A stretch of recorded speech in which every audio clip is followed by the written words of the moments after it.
thank you for both of you taking the time to talk to us about your life and the film. I'd like to introduce Mick Tully, who's going to do most of the chat. He's our interviewer and is a massive fan of wrestling. So, Mick, perhaps you want to dive in with the first question.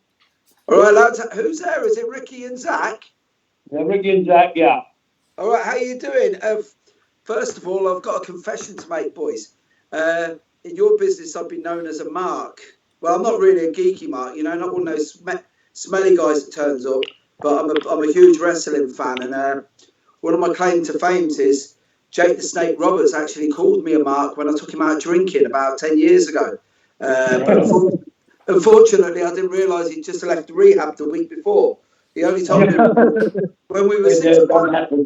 Yeah, Jake's a bit of a character. When we were 6 pints deep, he told me he'd just been in rehab. This was before the old Dallas Paige carry on. So yeah, that's right. Yeah, he's probably turned his life around now. It's really good to see. But he's done really well. He's transformed himself. He's sort of gone back to the old Jake now. He's done really well. Yeah, very. He was always charismatic.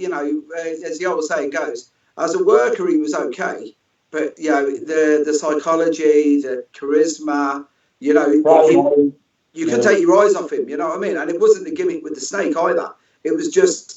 He was a dark individual. You know what I mean? Yeah. So so now I've proved my credentials to have a bit of a chat to you. I'd like to get straight in. First of all, your whole family first came on my radar with the documentary. The Channel 4, and then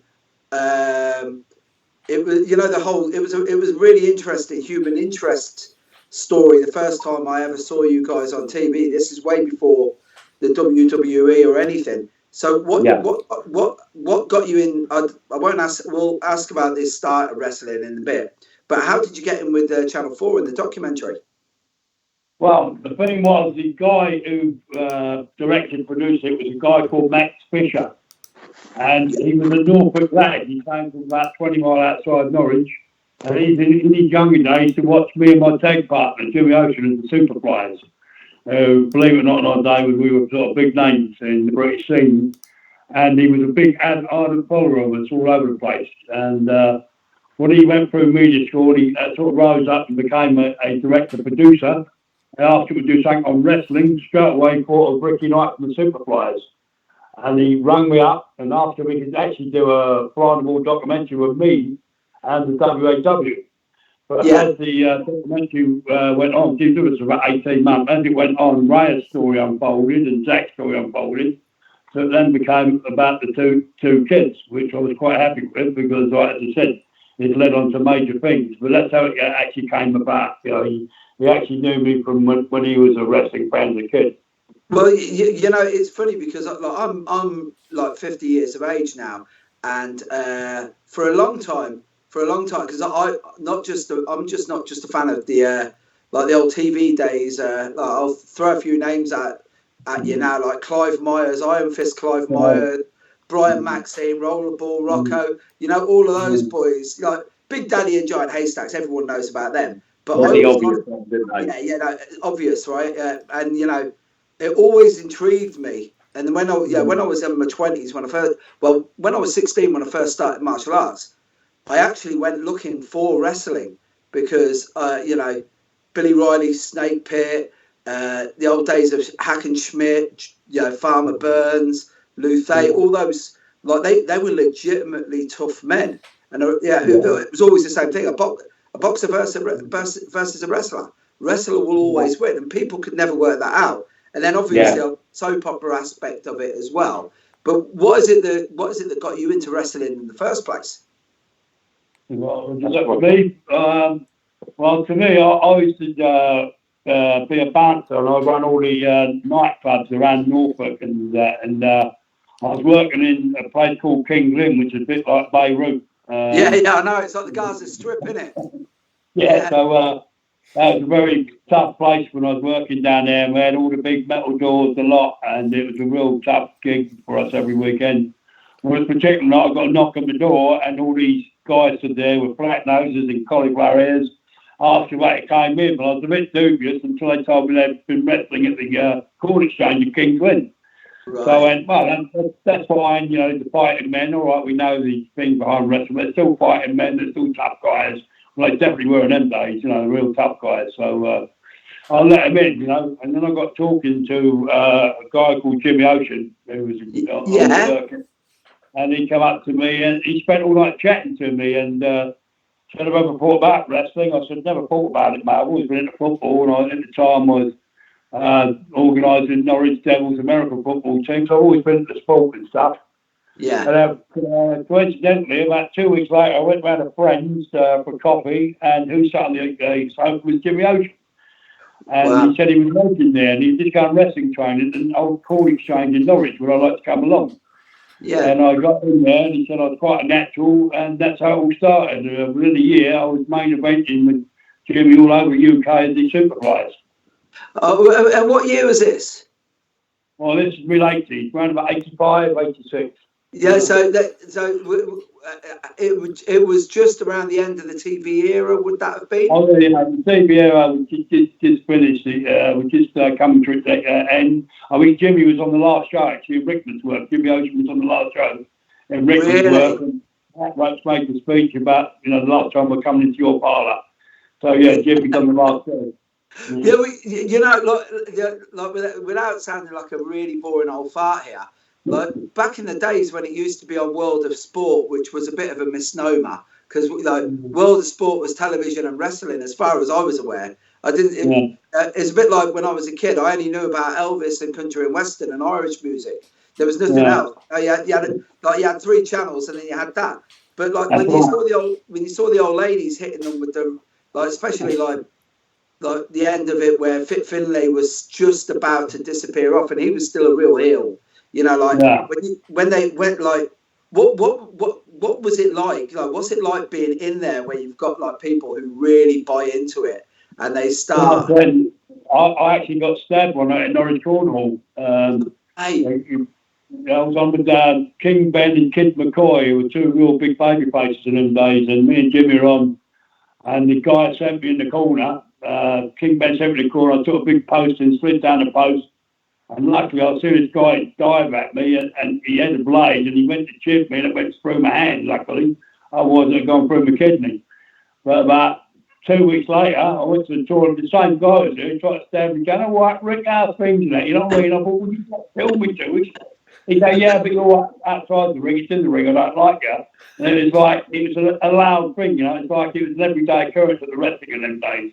Yeah. My wife and the rest got beat up at Maidstone one night so severely, people like Skull Murphy had to come and rescue her, and scratched so bad that kind of spirit and everything. I mean, it was dangerous in them days, to be honest. Well, this is the thing. It's like, you know, I quite like the product of the WWE.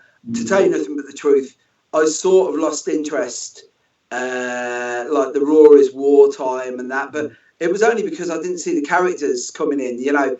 But I was like, you know, when you speak to the younger generation and you try and explain, like, you know, the concept of kayfabe and, you know, like protecting the business and, you know, just stuff like the Iron Sheik couldn't be seen like with Ric Flair in the same car and, you know, stuff like that. You try and explain that to people and they go, yeah, but wouldn't everybody know that? But they don't realise. Back in the days, if you were a heel, you were like, you know, Peter Sutcliffe would have got a better welcome. You know what I mean? The Ripper would have got a better welcome than heels. In those days, we travelled together, so like me and Zak were travelling together, we were on each other that night. I would jump out the car about a mile, 2 miles from the venue and walk the rest of the way, so we weren't seen together and stuff like that, you know. So co-brave in them days and stuff, you know. We did do autographs, we were heel, we ripped the books up and stuff like that, you know. It's just, it was so, it was dangerous. And my wife, she was our manageress, she got most of the heat most of the time. We got attacked so many times. And I think that's what developed her into the character she is now. So, I mean, she's got her character now is so tough and stuff, but she has genuinely been brought up tough in the business, you know. So I think it's helped her in her later career. Yeah, well, you see, do you miss those days? I certainly do. I mean, we do get it sometimes. We've done Boston, was it last year, Zak? And Zak was on with a local favourite called Dale Brooklyn. and the whole place just erupted, and the guy jumped in the ring to Zak had to take defence of me, like drag him out the ring, and that brought back the old days. It was lovely. I'll come home buzzing, because you don't get that no more. We do like this every night, Saturday night, And I wish Zak Yeah. Well, I'm gonna aim this at Zak, because you obviously, like anyone who knows your story, if you see the movie, which by the way I thought was great, I did. I loved the movie.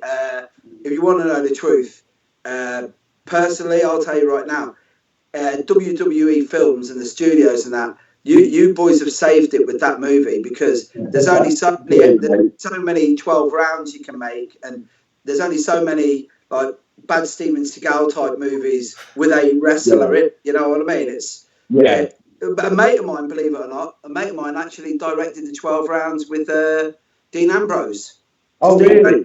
Yeah, well, he had a three picture deal, and he did the first one with Dean Ambrose, and did the second one with Edge, and they got it that much.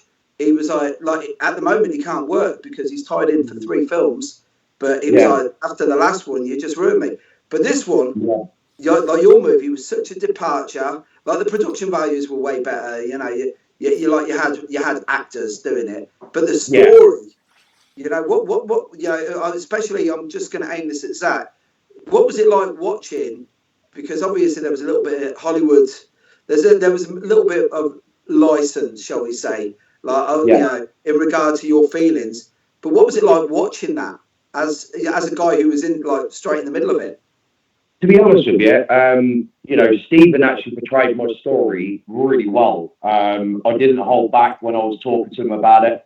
I'm very open and honest about depression and mental health because, I took over my life from, I'd say to be honest with you, it was after my last trial in 2011. After I'd done my trial, I'd pretty much been told that I'd been signed. I had the 3-on-1 handicap match for the Big Show. And our agent at the time, Drew McDonald, he come in and basically said, right, Saraya, you're signed, and there was 18 others, and all the rest of us just had to walk out. We had to go in and sort of say, I sort of told the family, Ray has been signed, this is the time that we all need to be happy and, proud of her and this, that and the other.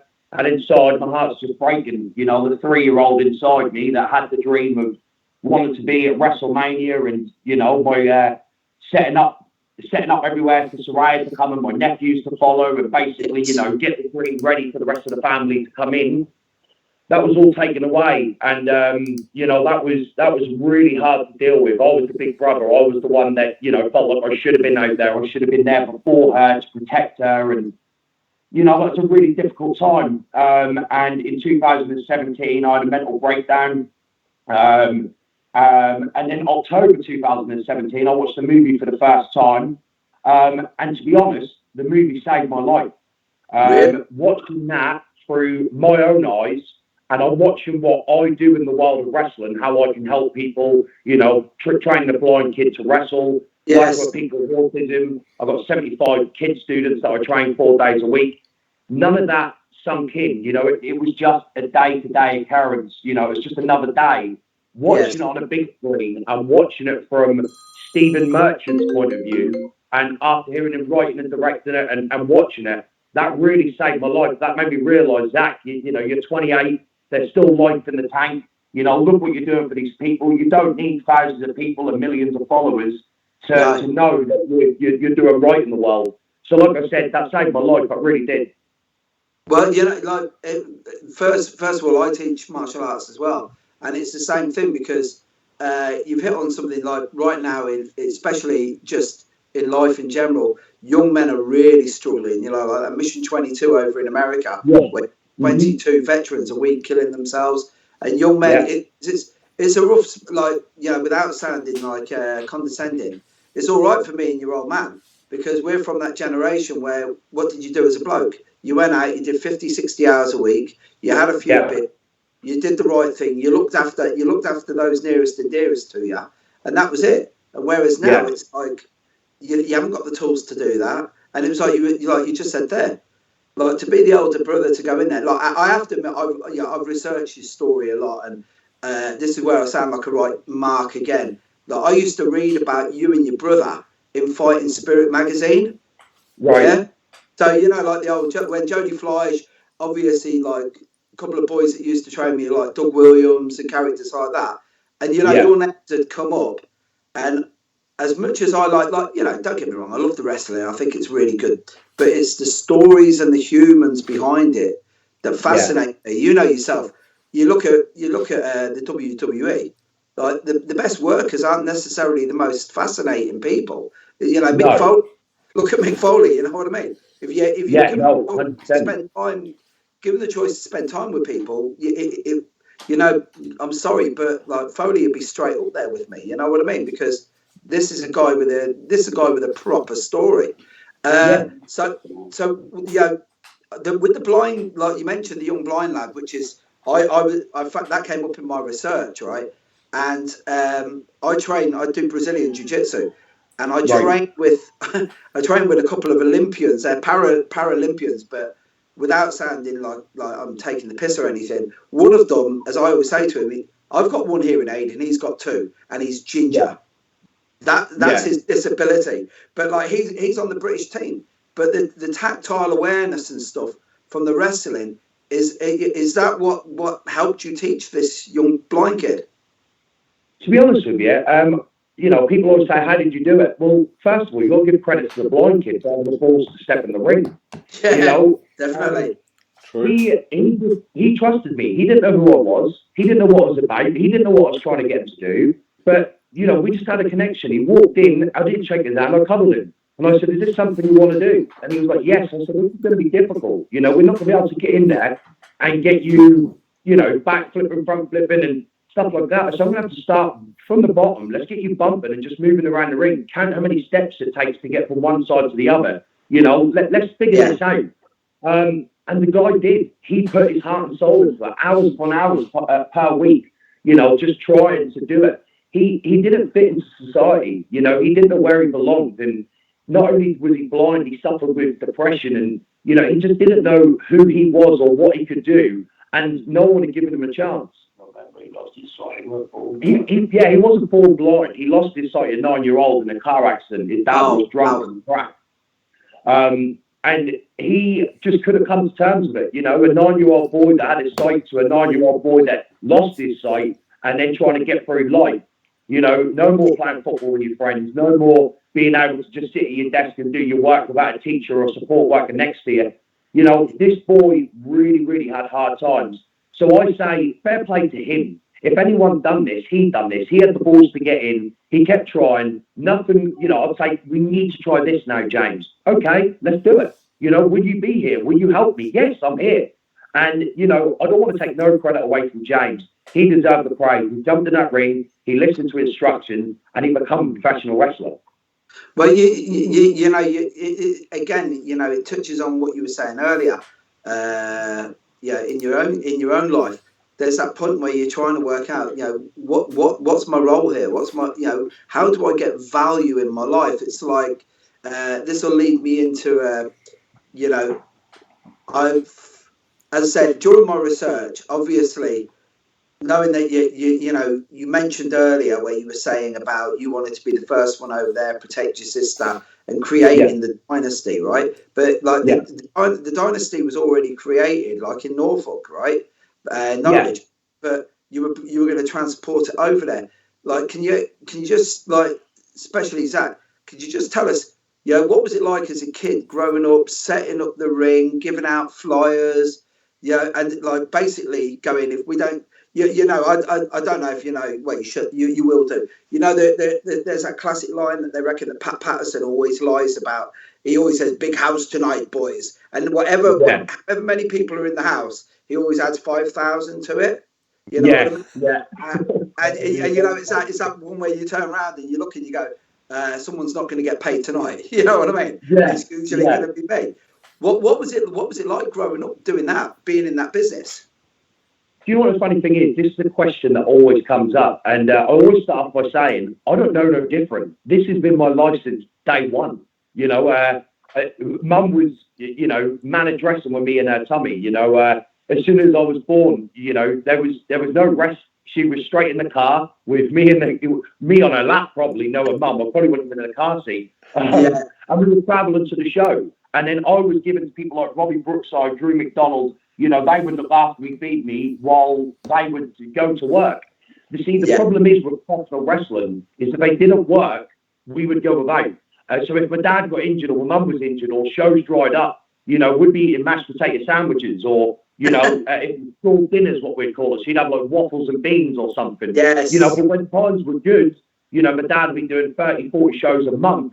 You know, you'd then come home, you'd have steak dinners. And it's really hard to explain. I love my life and I loved everything about it. You know, I travelled the UK. I've seen every nook and cranny in the UK by the time I was 10 years old. You know, I've seen all of Europe. I've been to Mexico, America, and all this is down to professional wrestling. But I don't know no other life. That's the problem. You know, this is all I've ever known. And for me, I just feel, especially now, like I said, now that I've come out of the breakdown and stuff, every day to me is a blessing. I'm just happy to be here, and I try and make every day as positive as the last day, you know?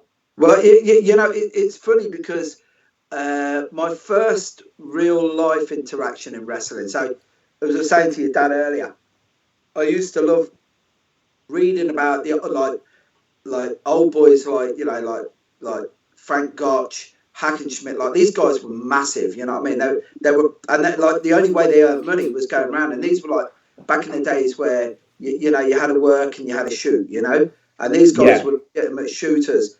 And I used to read about this, and I was like, oh man, yeah, I wish I was in those days, you know, to be able to see this. And what I did was, and I to this day, if this wasn't a shoot and it was a work, they still had me on it, right? Which was Blackpool Pleasure Beach around 1988, 87, and William Regal was there at the time. And one of the guys I used to train with, Neil Adams, like the judo guy, his brother Chris Adams was a wrestler too.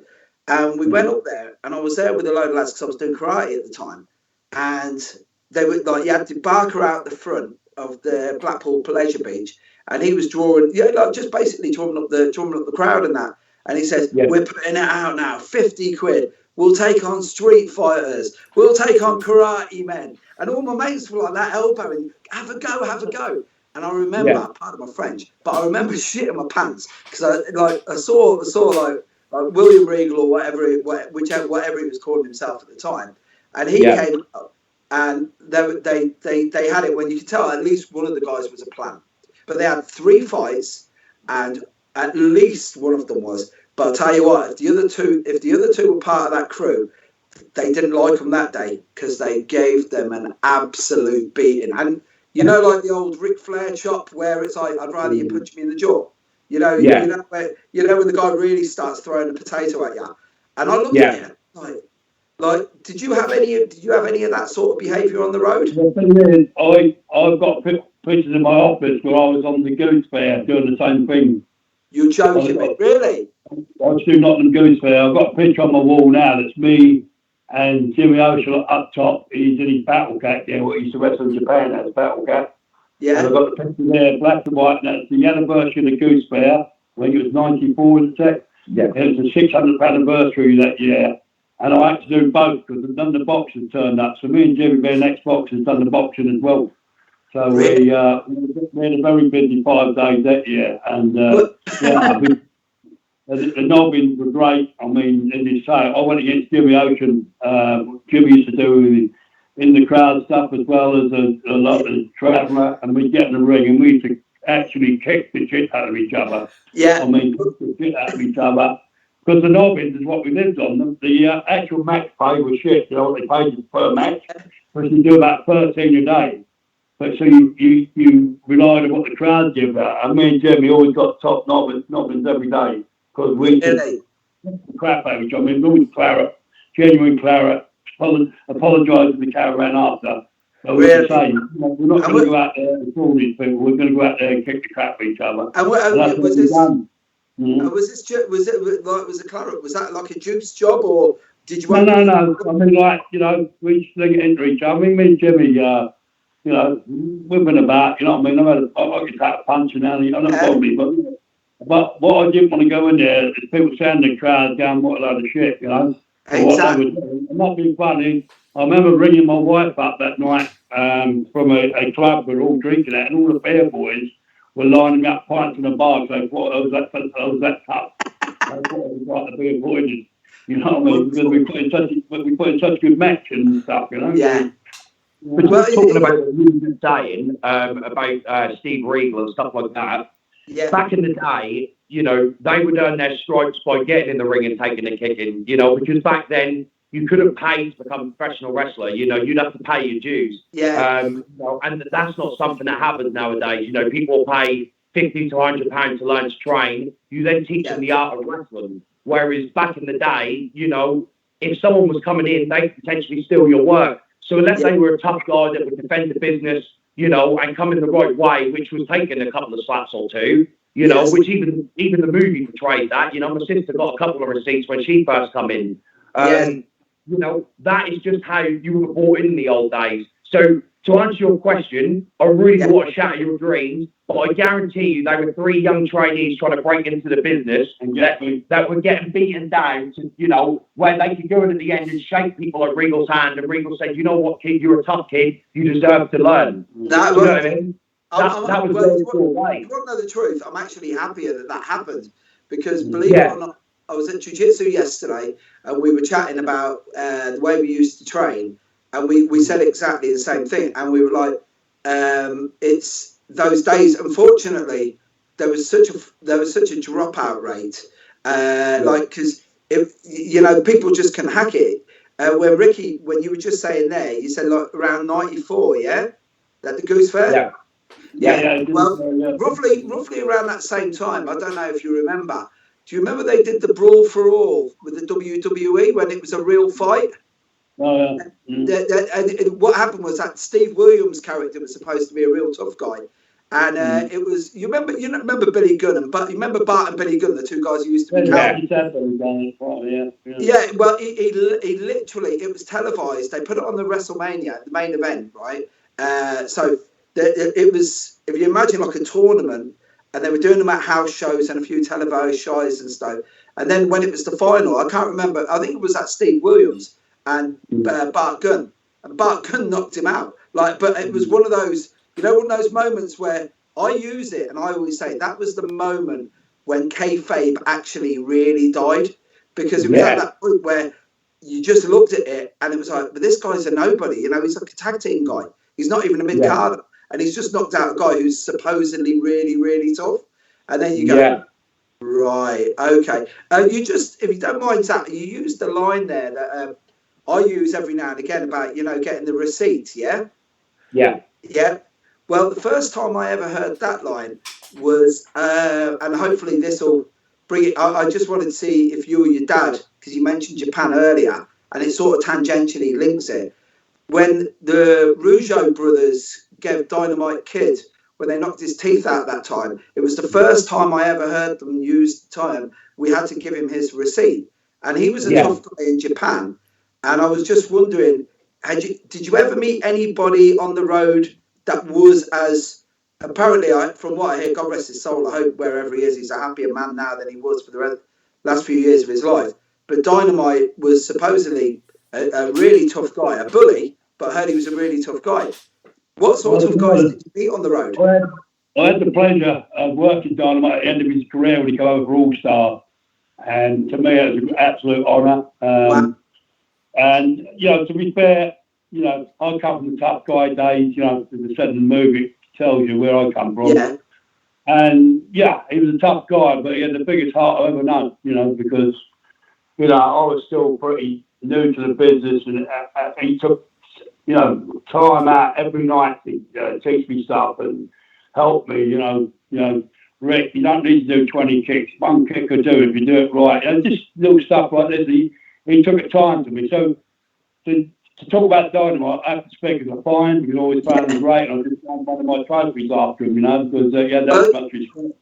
But you know, I heard he could be a tough guy, and I know he could stand his ground. But what I'm saying is, don't we all in situations? Don't we all stand our ground sometimes, you know? And as I said, I've seen it kick off in the ring. People go, it's all dead, it's all this. But I've actually seen kick-offs in the ring, you know, where people the receipt has gone too far and stuff like this, and and real fights have happened in the ring. Yes. Punters might not notice it. You sit backstage, well, it's kicked up there. What's happened there? And you come back, the two guys are kicking lunch up, we jump in the change room, better break it up. So it does happen, I don't care. Anyone says it, I'll tell the whole world, it does happen. You do get real kick-offs in there sometimes, Even with someone you don't like. I mean, I remember I had a great hero friend of mine, he big instance of a family called a guy called Crusher Mason. He used to work with my team, And I remember just from the start, the new era started coming in, we sit in the change room and they go, I'm so-and-so, this is what we're doing, Crusher, blah, blah, blah, blah, blah, blah. And Crusher goes, yeah, that's very well. Now I'll tell you what we're really doing, son. You know what I mean? And he is the hardest man I've ever met in wrestling. Really? Yeah, the hardest, tough. His act was that he'd get 10 men at the audience to punch him in the stomach, and it's a genuine thing. If I could deck him, I'd get £1,000. You're joking? The champion tried in Belgium and broke his wrist. Wow. And that's what I call a tough guy. Tough guys to me are tough guys. Bullies are tough guys. If you're going to bully someone in the ring, to me, that's not being a tough guy. Nah. If you can talk to someone, go on the cobbles like real men, and then lose by the punch, Anyone can be a tough guy when you take on some trainee and beat the shit out of him, or whatever, or the guy don't know it's coming. What I'm saying, real tough guys, the ones go, come on, let's go on the cobbles, and they lose by a point, So a lot of the guys being tough guys in the business to me are not tough guys at all, because that's what I call real tough guys. Well, you that's see, the tough guys that I come from. Yeah, well, you see, you just hit on something there. It was like I remember reading Dynamite's book, and then obviously because he was such a complex character, but when I watched him first time I ever saw him, I'd never seen anyone move that way. And then his fights with Tiger Mask and that, I used to see them on VHS, and I was amazed. And then obviously when you find out about the character, and then the mad thing is, I look at it now and I'm like, but it's a little bit, without sounding out of order, today's society is a lot softer. So he was known for ribbing. He was known for taking liberties, which he thought was a joke. But the thing is, again, it's paying your dues. Unfortunately, I'm in the building game, and nowadays the days of going off and sending a kid for a long stand at the builder's merchant. You know what I mean?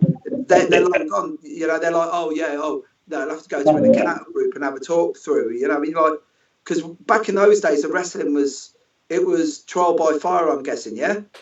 Well, as I said, it was just as Zak put out earlier, that was your job. These two guys come in with nicking your job. They weren't 100 promotions in days like there is now. You had the All Stars and your Dale Martins, but there weren't hundreds of promotions running around the country like now. You can get a job every weekend out there now at the moment. So they were practical for one, and two, they have to be tough. I mean, as Zak said, they now pay you, and they pay you to train. We've got our own academy, pay us to train. Yes. And I always say to lads, if you go to a driving instructor and he's treating you like shit, you'd move on. That's the same with these guys. We can't treat them that way. You're still trying to still the old ethics and the old. We do all the camps every year. Yeah, we've got the summer camp season where we do. Dad, to be honest, Dad's the one installed it into us. As kids, we'd have to make the beds. You'd have to go to the shop for the senior guys. You'd carry their bags. You would basically look after the senior boys that paved the way for you. So we still do that on the holiday camp circuit now. You're on the road 6-7 weeks. You have a couple of lads that just broke into the business. That they are asked to make the beds, do the shop runs, park the cars. So if there's a long walk, so they pay their dues that way. But they're already professional wrestlers. They're paid the money to learn it, but to learn the job. Now you can't teach. You can't teach the etiquette, the psychology, and your personas and everything all in a training session. How can you come up with a gimmick in a training session at a trainer school, an empty hall in the ring? You don't know if that's going to work because you ain't got fans there to judge you. So this is where we teach them the other side of professional wrestling. Yes, we can teach you to bump, we can teach you to run the ropes, we can teach you, the style that we think will suit you, etc., etc. You pay for that privilege. But when you're on the road, you still have to pay your dues to be sort of one of the boys, accepted in the business, learn the right way, You know, there's an unwritten rule book in wrestling. I've had people message me saying, can I have the rule book of wrestling? You know, and I said, there is no rule book. It's an unwritten rule book that you learn along the way. And you either learn the right way or the wrong way. But by the end of it, you understand what professional wrestling is. Yeah, right. Again, it's I'm really enjoying at the moment this resurgence in the English style, the way that it's carried. I know you boys do 2 falls, 2 submissions, or a knockout to decide the winner. Is it, or what is it? What way you?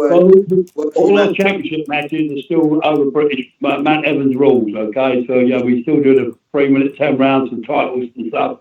We still do the national anthems. We still have the all the stuff. That's the free falls. That's the free falls. And we teach that as our basis, as our curriculum. We teach British style wrestling. Okay. Yeah. So that's that. This is what you've got to do. But they've all got that base. So if they went and worked for Brian Dixon, for example, and he wanted a wrestling match, baby, they can do it. You know, they get so many people. They jump straight in. They want to come in as a heel. And in my day, everybody started as a baby face. You go like who you were, because that's how you learn the business. Yeah. But everyone wants to be a heel now because they see it on the WWE. And you got to teach them. Look, you've got to learn to wrestle sharp, isn't it? To be a heel, you've got to be a real good wrestler and a real good psychologist. So you've hit the nail on the head there, because it's like they just think that they'll go in there, swear a little bit, flip off the fan, and they'll get heat. And you're like, no, you don't, because I've been there. It's like, I think the best example I ever saw was your mate, The Rock, Dwayne Johnson, and I've seen him do heel turns. I've seen him be a baby face. He's always been charismatic, but I'll tell you something. When he was a pain in the ass, he was a pain in the ass. I mean, like literally to the point, like, how is this guy such a dickhead? And then you totally forget, it's funny because the line got blurred there a bit, and I'm not one of the. I don't really like. I read American comics as well, and I don't really like this anti-hero thing. I like this, like this, where I'm aiming at is, like Steve Austin, where it's like he's the everyman sticking it to Vince McMahon. Nah, I like if you're a bad man, you're a bad man, and if you're not, you're not. And the heel is the best job in the business, right? Well, you talk about The Rock. I mean, I had marked out the wrestling for years. My last mark out was him and Hogan in Canada. I mean, that was one of the biggest mark out things I've seen in wrestling. Because even though people hate Hogan, I'm a Hogan mark, because that man can do in one facial what other guys are trying to do in 20 moves. So to me, that is an art that is dying. The facials and even the selling is dying, in my opinion. In my day, I mean, if you was a baby face and you were going over the mat, the heel got 80% of the match. Stuff like that. It's a code which is now switched completely. They want to go in there now. They want to rank back and chat you and win the match. So leave you nothing. And so the crowd think, who they beat? They beat nobody. That's it. It's easy to be a villain. I'm not being funny. If you go into a room of 100 people and you call all of them, a certain swear word, everyone in that room hates you. You walk in there and try and shake all their hands and be nice. 50% of that room will be like, at least two-faced. So being a good guy where people actually are invested emotionally in you and actually love you and want you to win that match or get up and hope spots they're coming up for and they're yay booing, all that stuff. It's very hard to be a good baby face. That's a dying art. Well, you said something, because it's really like I'd like your opinion on this, right? And the problem is, you go down the WWE route or like talk about American wrestling, you fall down the black hole here. But I was just gonna say to you, one of the guys that's always amazed me is Cena, because if you think about it from a business point of view, the guy makes a fortune out of selling his t-shirts, right? And if you just switch the gangster rap thing that he's got, the white boy gangster rap thing, and switch that with say your prayers and take your vitamins, he's Hogan of this era. And 100%. I could not agree more. You had Hulk Hogan, you had The Rock, then you had John Cena. These three guys for the last 35, 40 years that Vince has been in control has carried the company. They're now trying to make Roman Reigns the new John Cena. Nah, it's not going to happen. It's not going to happen. as you've just pointed out, you have, there's similarities watching John Cena grow to watching The Rock or to watching Hulk Hogan. Yeah. The similarities don't add up the same for Roman Reigns. Don't get me wrong, I like Roman Reigns. I'm not slagging any of the products or anything like that, but Roman Reigns ain't going to be the next Hulk Hogan. He's not going to be the next John Cena, in my opinion. Now, again, it's the whole thing is you're talking about three guys who got bigger than the business in a good way, because it's like the other side of that is when you look at, say, like Diesel, Kevin Nash. Like, don't get me wrong, the guy looked good and like charisma-wise, amazing, but he never. There was just an unlikability about him, but it was like, I don't know what you guys think, but it was like palatable. You're like, no, I really dislike him. Not in a way like I dislike him for the while the show's on. It's like every time you see him, then you think that guy's a clown. And that's me personally. I could never work him out. Well, the thing is, we say about the other three guys, what makes them powerful, they can earn money outside the business as well, big money. Yeah. Well, the other guys we talk about haven't really, I mean, they made their affairs money, but none of them made the big bucks like Hogan and The Rock and Cena. So that says it all to me. They've got something, they've got a thing about them that you can't train into somebody, you can't be me. It's an X factor. And it's hard to find. There's certain people, I'm talking about in this country, we had people like Robbie Brookside, he could walk through a curtain and the whole place would erupt. Even if you're in a strange town, in the middle of nowhere, and they didn't know Robbie, he'd come out that curtain and he'd get that baby face pop. Yeah. And crush him onto the same with the heel pop, he'd get it. We walk in a cap, on any cap, and they go, here come the wrestlers, because Butch would be there, Crush would be there. Yeah. So, you can't fight.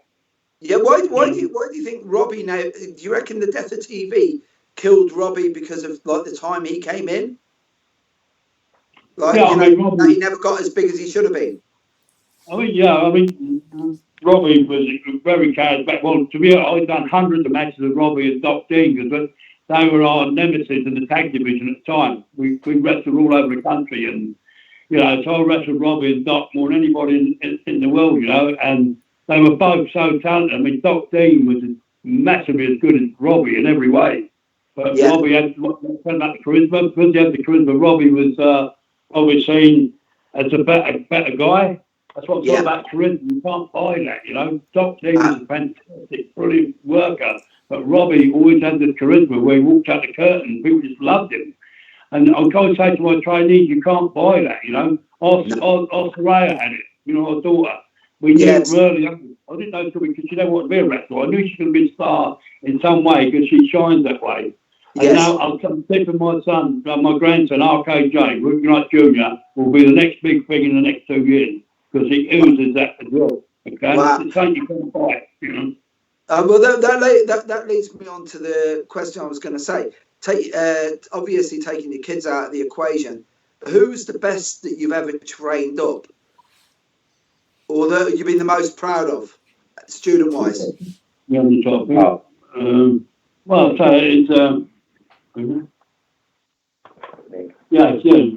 exactly said, Nick Aldis. And he makes me proud every day, because with that NWA title, he reminds me so much of Ric Flair when he had it, when he's doing fantastic promos, and he wears the suit, he looks every inch a champion. He upgrades his opponent rather than stand there slagging and going, and all that. Yeah. And shit, he'll say this opponent's fantastic. I could lose my, but people want to see the match after Mick's promos, Yeah, and he's such a guy as well, and he always gives us credit. To say we trained him and stuff, So he's got to be one of my top favourites. Yeah, he's I saw him down at Coventry Sky Dome a couple of years ago, and it was a show. I can't remember the guy's name. Big tall guy, Alex. I can't remember his name. Exactly that. It's Alex Shane. Yeah. And I think he was promoting it, and he came out, and there was another guy. It was an American guy. His gimmick was the Fallen Angel. Oh, yeah, Christopher Daniels, yeah, Christopher Daniels, yeah. And then came out, and I was so surprised at how good the product was when they came and did it. But Nick was something else. But I've always been surprised that he didn't really hammer it in the WWE, because he's got everything that Vince loves. He's the big man. He's good on the stick. You know what I mean? He moves well in the ring. Why do you think he never made? Yeah, like if I say, I think it's still time, because he's still only young, isn't he, Nick? So, yeah, he's only his wife's in WWE, maybe. I don't know. I mean, it just it seems odd to me, because, as I said, apart from the hooligans, I think he's one who should be signed, definitely, because, as I said, he's such a charismatic bloke. He's still a lovely bloke. He's got no ego whatsoever. We had him in the change room at Fight Mare. He's a credit to us, and as I said, his promos and the way he deals with the championship is amazing. It's really old school. I mean, he's put NWA back on the map, you know. Yeah. So he's done a great. I'm sure his time will come. I'm pretty sure it will. For me, I think Nick's still only really sort of come into his own world the last couple of years.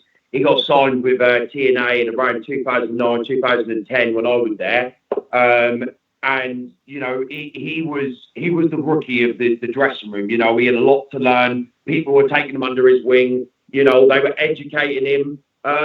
You know, and then he sort of had his TNA World title run. Then he sort of went under the radar. Then he resurfaced as the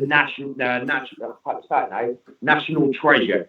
As soon as he resurfaced, you know, Hulk Hogan said in his book, "You're not a professional wrestler until you've done 10 years in this job." Even though Nick's been in this job a very long time, I would only really say that he has been a pro wrestler, you know, 10, 12 years, where he's really come into his own. You know, in the last couple of years, Nick has now become a sort of wrestling ambassador. Like Dad said, he's brought the NWA title to a whole new level. It is the World Championship, the only World Championship in the world that the history that belt carried, never been changed.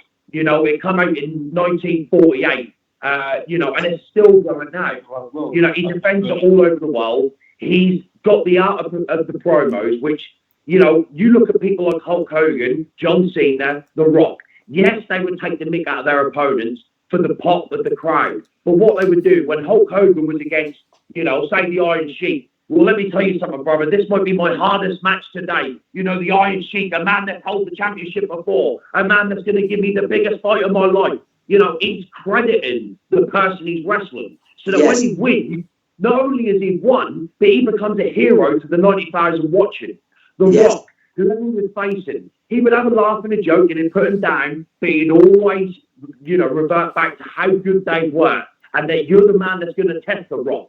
And, you know, you're going to come into the ring and test The Rock when you better bring your A game, because I'm the man, you know. And John Cena, them three guys have the art of putting the guy over. So when they win, they are even bigger than what they were 20 minutes before the match. Yeah. That's the gift of pro wrestling. And anyone that's good on the mic can go on and make it to the top. Well, you've hit, you know, you've mentioned something there. Putting the guy over is what it's all about, because, you know, with the greatest respect, you know, it isn't 100% what goes on in the ring. You know, and it's, have you got, is the gimmick right? Does the gimmick fit you? You know, like famously, Stone Cold Steve Austin, when he was the ringmaster, you know, the guy couldn't get a gig anyway. You know what I mean? And the minute he just found out where his niche was, he was bang on. And I think Nick will get it. I was shocked when I was doing research, because Nick will definitely get it. He was so young. He will definitely get it. I think, you know, at the minute he's doing wonders. Don't jeopardise something that's going well. He's a big fish on the indie circuit. You know, the person, I'm not comparing him, don't be wrong, but look at AJ Styles. AJ Styles, the biggest fish on the independent scene. You didn't see him go to NXT. He jumped straight into the Royal Rumble. He entered into the Rumble. He had a good showcase, and he was champion within a year. You know, I think Nick Aldis needs to keep doing what he's doing. Keep, you know, gaining exposure. Keep doing what he's doing for the NWA. Keep his promos. Keep the suit. Keep putting every person over that he's working with, because you always rise to the top. And that's one thing Melvin said to me that stuck with me. He said this to me, I probably wasn't even 10 years old. And he said to me, son, in wrestling, the only sport that both wrestlers have to be on their A game. You go play golf, you hope your opponent's having a bad day. In a boxing match, you hope your opponent's not on their A game. Football, you want their best players to be on their worst day. In professional wrestling, every time you turn up to a show, regardless who you're fighting, you want them to have their best day. You don't want them turning up saying to you, well, I've got a shoulder injury. You know, I can't really do this at the moment. Because I'm not being funny, you're then downgrading your game. You know, and the point is, you have to be on top of your game all the time to be the top athlete in professional wrestling. Well, that you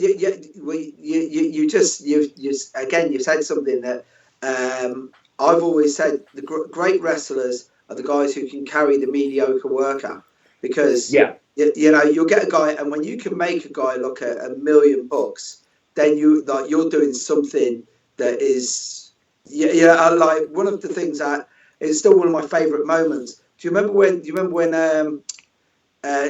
when Shawn Michaels oversold that time for Hulk Hogan? Hulk Hogan at SummerSlam. Yeah, do you remember it? And like you look back on it now, and it's like, because at the time everyone's going, it's fake, and you're like, you'd have to be blind not to know he's selling. But you know, he was then doing the 360 spin when he got the kick, then he'd fall over, like face plant, the whole lot. But I looked at that and I was like, he's overselling it too much. But for that fight and for that match, it couldn't have gone any better.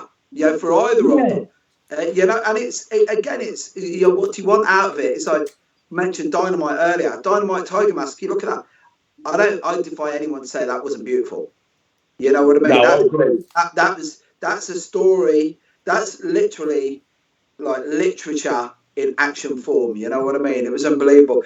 Boys, I'm going to have to ask you now, just quickly, what do you think? Where do you think the future's going to go now with wrestling? Now that there's a bit of a crossover with, say, you look, good example here, Conor McGregor, mediocre worker in the UFC, right? But he took the wrestling. Like me personally, I thought he was more like Freddie Blassie than anybody, you know, or like an early Ric Flair with the, you know, with the can't keep these alligators down, you know, chap that he's coming out with. But he took MMA to a different place through the wrestling promos, right? And I think that wrestling and MMA are going to start getting more interconnected. You know, like CM Punk didn't do either sport any favors in my eyes. But that's not because he's a bad guy. I think it was just the fact that he picked the wrong guys to train with, first of all. And not only that, he put a huge target on his back. But do you see a connection now with MMA and wrestling and being able to, you know, co-promote and stuff?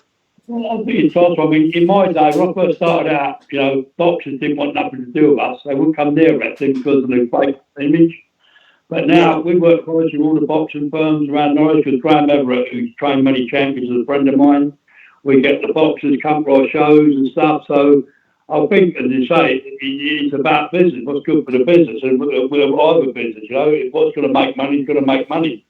So I can't see no reason why MMA and wrestling wouldn't get together more and make more. I mean, it's going to help. Everything's going to help wrestling.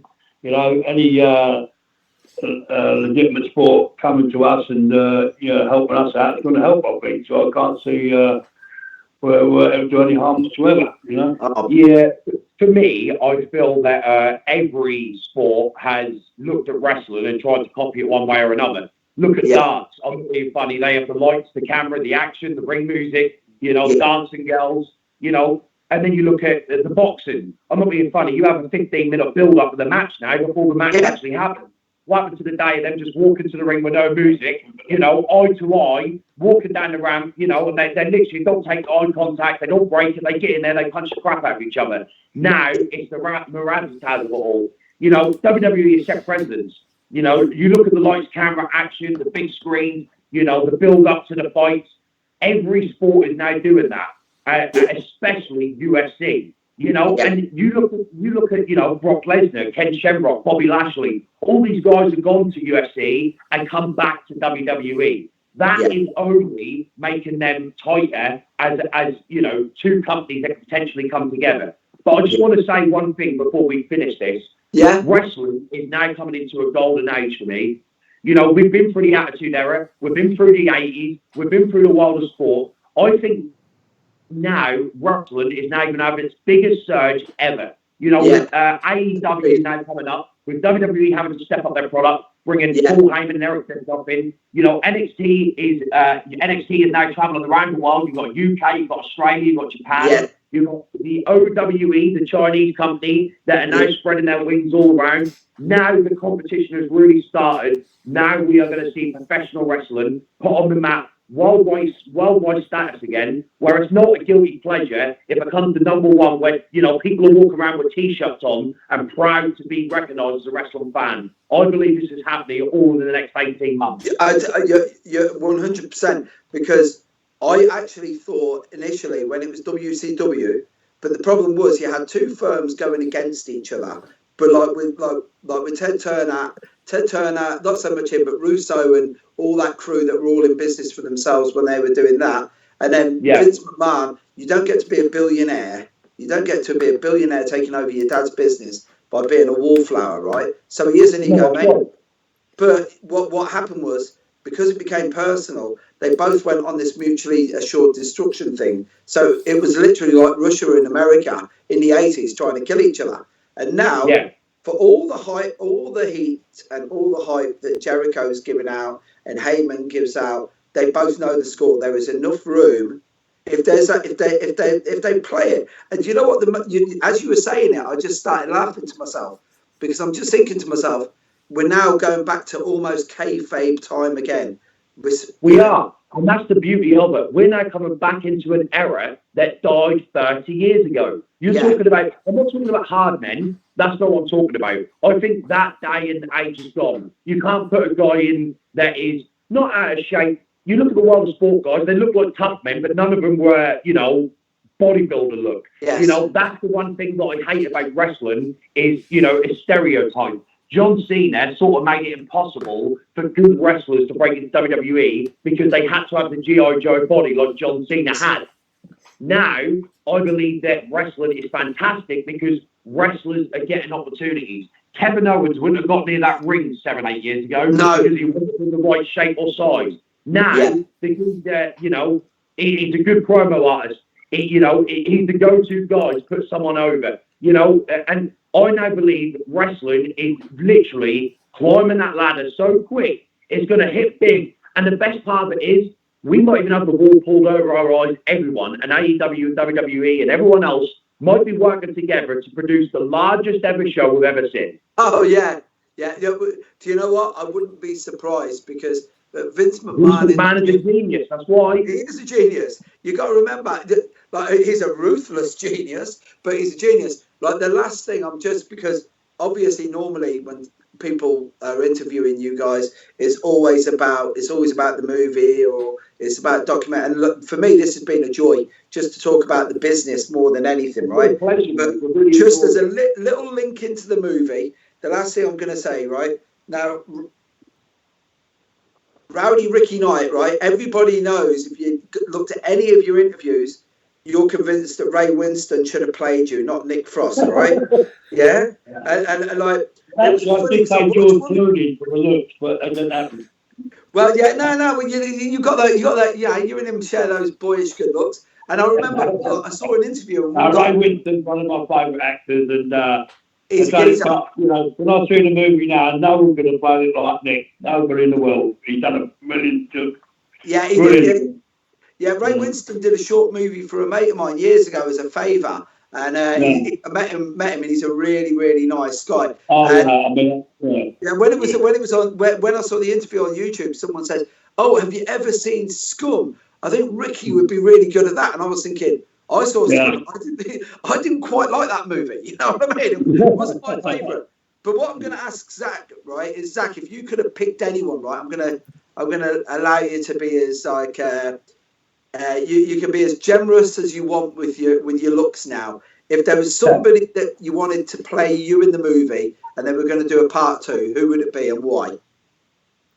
I've got to be dead honest with you. To start with, you know, when I first met Jack, I looked and I was like, well, he don't look like me, this, that, and the other. But let me tell you this.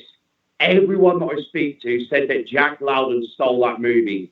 I'm so proud to have that guy as my actor. I'm so proud to call that guy my friend. And I'm not just saying it because he's done number 1, but there's a number 2, 3, 4, or they end up doing 25 of them. If Jack's not playing it, it will not be the same. Yeah, well, it's all right for you boys because, it's Ray Winston or Jack for you. Unfortunately, if anyone ever plays me, you'll see a picture of me when we put this out, right? But if I'm literally if Phil Mitchell and Bob Hoskins had a kid together and he came out at 50, that's what I look like. You know what I mean? Trust me, if it was me, you and your dad in a lineup, I'd be the guy who would be going home alone. Let's put it that way. Right? Well, just to let you know, before Jack, I did want Tom Hardy to play me. I've got to be honest about it. Well, that proves you're human then, eh? That proves you're human. I tell you what, lads, it's been lovely chatting to you. And you, buddy. One last quick question is what's next for Soraya? For Paige or Mum Soraya? Paige. Paige, she's got so much going on, guys. I think you can see, she'll probably end up in movies. There's talks of maybe reality shows. She's not done with WWE. She's still young. She's got a very bright future. I think anything can happen while Soraya's in the limelight. Yeah. Very good. To be honest, she's a very good, astute businesswoman as well. What you see on the screen is like a character, but Soraya, as you know her, is a very astute businesswoman. She's making money, with her clothing lines and her makeup lines. She'll be right. She's very clever. Fair play. Well, just a quick one. If your mate is director need any more actors, that's the career that I'm pursuing at the moment. I've had a couple of movies already, so always there for an extra or a stand-in or even a main cast role if you need. I tell you what, Zak, add me up on Facebook. I'll get rid of one of those Ugandan women that want my bank details and marry me. I'm always on five. I'm always on 5,000. But Mick Tully, add me up and I'll add you up later. All right, mate? Yeah, that's brilliant. I'll add you. So Mick Tully, yeah. Yeah, that's it, mate. God bless. Thank you very much, both of you. Thanks, lads. Bye bye. Thank you. Bye. Cheers. Bye bye.